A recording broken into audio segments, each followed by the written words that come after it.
Ibu mau buat ibu deg-degan yo. Aduh, alhamdulillah ya Bu Nggih. kami. Makasih Pak Iwan, sabar ya Pak Iwan. Maafkan Bu Lilis nggih. Nggih, Nah, nggih. ini maafkan Mboten mungkin napa-napa. jaringannya Iya, nggak iya mungkin iya. nyangkut ya Iya, Bu iya, Lilis iya. ya. Nggih, Mohon maaf nggih. ya Pak. Nggih. Monggo Nggih. Bu Lilis. Mhm. Monggo. Monggo. Kesepakatan dulu. Ini sudah mulai saya rekam. Nggih. Pak monggo nanti panjenengan rekam sendiri nggih Pak Iwan Nggih, nggih. nggih Bu, Monggo nggih. dimulai. Monggo. Monggo Bu Lilis. Bismillahirrahmanirrahim. Bismillah. Nggih. Moga-moga sukses. Amin. Amin. Nggih, Monggo, nggih, nggih, ya nggih. Allah. Monggo Bu Lilis, Pesan monggo. Ibu sayang. Monggo, Nggih. monggo. Nggih, monggo Bu Lilis. Assalamualaikum warahmatullahi wabarakatuh. Waalaikumsalam warahmatullahi wabarakatuh. Yang terhormat Ibu Sri Hidayah selaku fasilitator dan Pak Iwan sebagai CGP Angkatan 9. ASU 1. Latar belakang kegiatan coaching. Pak Iwan guru di SD. Dia merasa kesulitan dalam mengatasi beberapa murid yang kurang fokus saat kegiatan belajar mengajar berlangsung. Dan ada murid yang lemah menerima pembelajaran. Direkam ya Pak, direkam. Rekam. Tujuan kegiatan coaching, Puan berbincang-bincang dan meminta pendapat dari rekan sejawatnya yaitu Bu Lilis, agar beliau dapat menemukan solusi untuk meningkatkan perhatian murid saat kegiatan pembelajaran dan membuat siswa lebih memahami pembelajaran yang disampaikan. Coachnya adalah Bu Lilis dan coachingnya adalah Pak Iwan.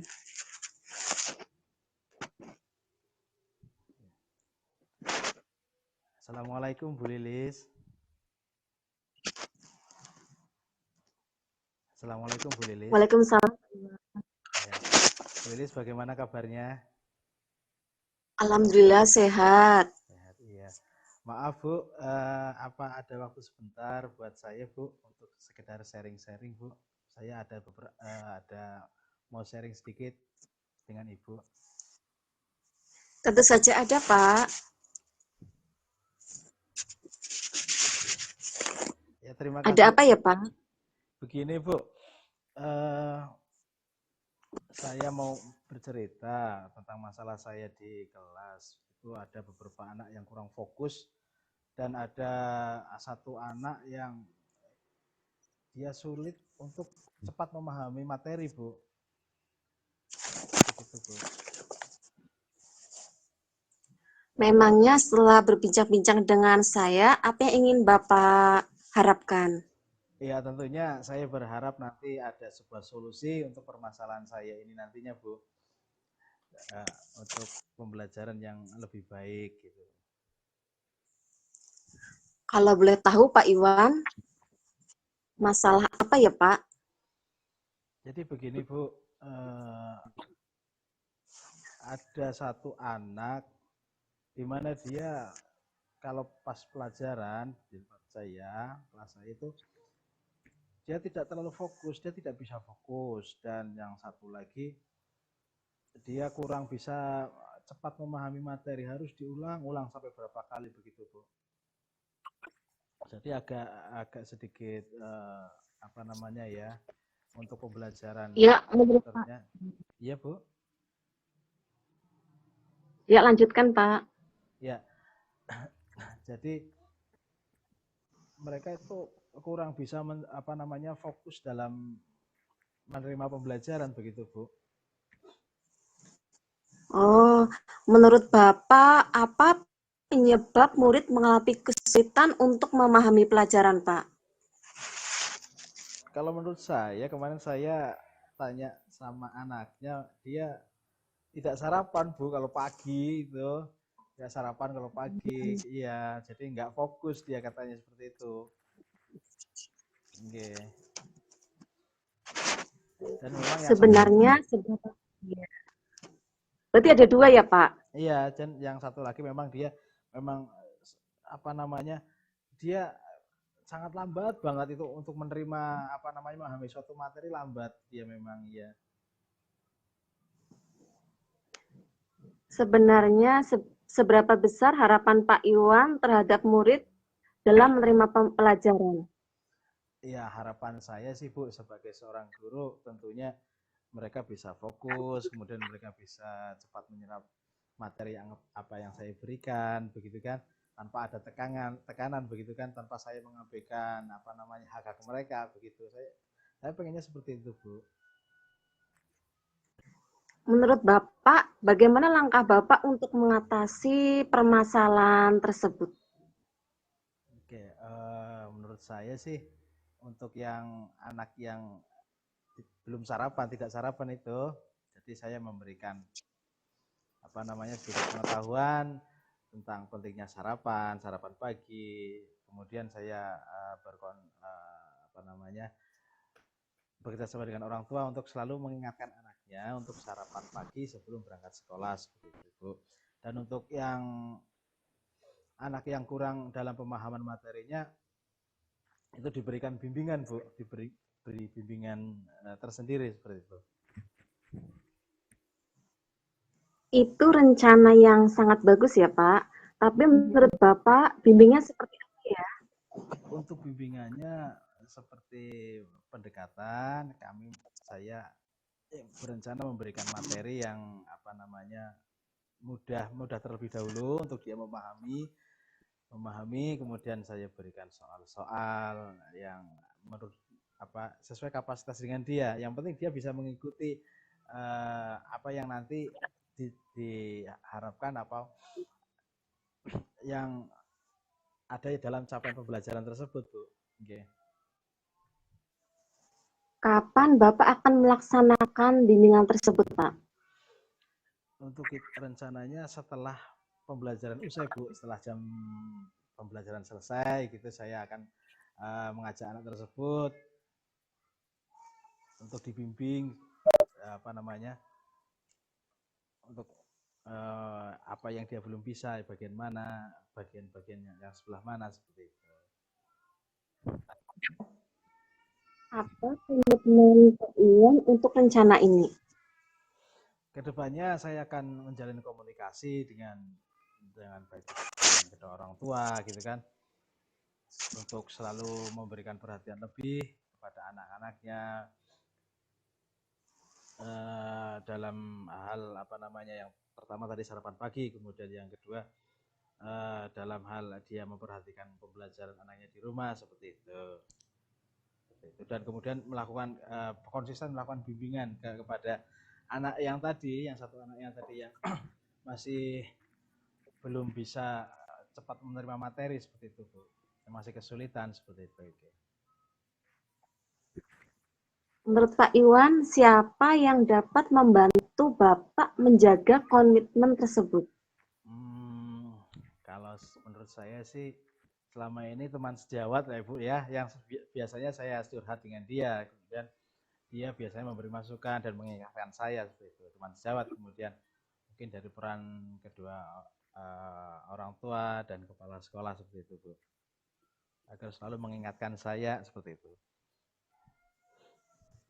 Menurut Pak Iwan, apa tindak lanjut Bapak yang akan dilakukan ke depan? Untuk tindak lanjut saya yang pertama tentunya saya harus konsisten dalam menjalani apa bimbingan dan apa namanya tuntunan kepada anak tersebut, kemudian menjalin komunikasi yang baik kepada orang tua, kemudian kepada anak-anak yang lain seperti itu kan, dalam artian apa namanya memberikan penjelasan betapa pentingnya untuk belajar ya, untuk belajar seperti itu. Ya, bagus sekali Pak. Apakah masih ada yang perlu dicermati? Ya, saya rasa cukup ya Bu ya, ini sekedar menurut saya. Ya, saya mengucapkan terima kasih atas kesempatan Ibu Lilis untuk dapat mendengarkan sharing-sharing saya. Terima kasih atas waktunya, Bu. Oke. Sama-sama Pak. Oke. Ya, sekian Bu, saya undur diri dulu. Assalamualaikum warahmatullahi wabarakatuh.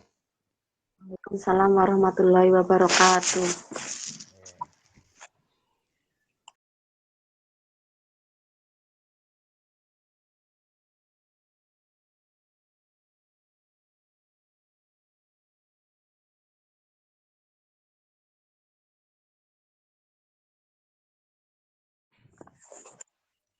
Untuk kasus yang kedua, yaitu latar belakang, Bu Lilis seorang guru SD kelas 2, di mana dia merasa muridnya kurang antusias dalam mengikuti pembelajaran.